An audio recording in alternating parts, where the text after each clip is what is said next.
Hello everyone, I'm doing a dictation at 200 words per minute. I'll give you a couple of seconds to get yourself ready.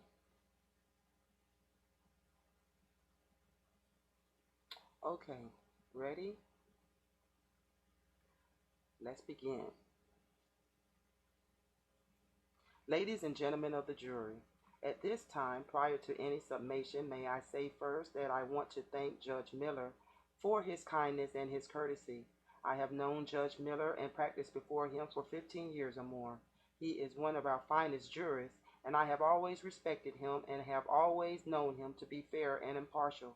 Any expression of respect I pay to him now is a reflection solely of the way I feel about it, because he cannot help me in this case. It is up to you, the jury. Judge Miller can only instruct you as to the law in the case. The defendant here before you now is guilty. He is as guilty as sin. He belongs in the penitentiary. I yield to no man in my respect to lawfulness, nor do I yield to any man in my abhorrence of violence. A violent crime has been committed, and this man belongs in the penitentiary. I am not here to try to pull the wool over your eyes. I am not here trying or attempting to smooth out some incidents. That man is guilty of a crime. He is an accessory to the crime of robbery. Anything I say to you here about finding a verdict of not guilty, I want you to understand, and for that reason I want to put it to you plainly. This man is guilty of the crime of accessory after the fact of robbery. The penalty is the penitentiary, and that is where he belongs.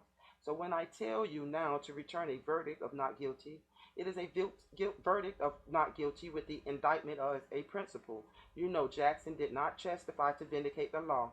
Jackson did not testify to preserve the good order of society. You know he did not do that. In every instance, his testimony was prompted by his honest desire to save himself from the long sentence that he richly deserves. However, if that testimony is not acted upon with the utmost caution, punishment may be taken away from the real culprit. I say to you, ladies and gentlemen, that you have listened to this case very intelligently. The state has given you its theory as to the guilt of the defendant. I have attempted to give you a theory that the defendant is innocent, which you are normally to believe. The judge will give you more instructions on that. Thank you, ladies and gentlemen, for your kind attention. And that was at 200.